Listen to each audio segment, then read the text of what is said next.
What's up everyone? So in this video, I'm gonna share you the another cool command that you can try in this ChatGPT, particularly to editing the photo. And the vibes that I'm gonna create is changing the regular photo to be feeling the rainy forest.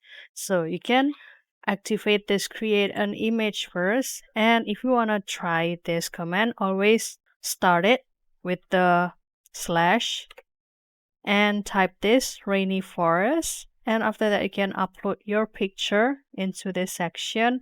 For example, I'm going to use this picture of this couple like doing the traveling in the desert, and you can also add the following prompt.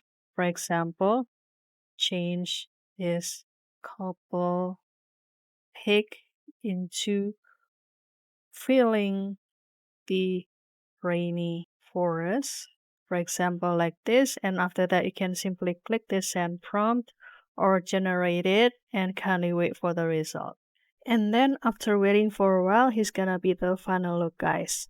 From the really dry desert to become really wet because of the rainy forest. And if you like it, then you can simply download it. So that's how you make the rainy forest vibe from this picture to become this one. And I hope this video finds you helpful. I'll see you in another video and thank you for watching. Bye guys.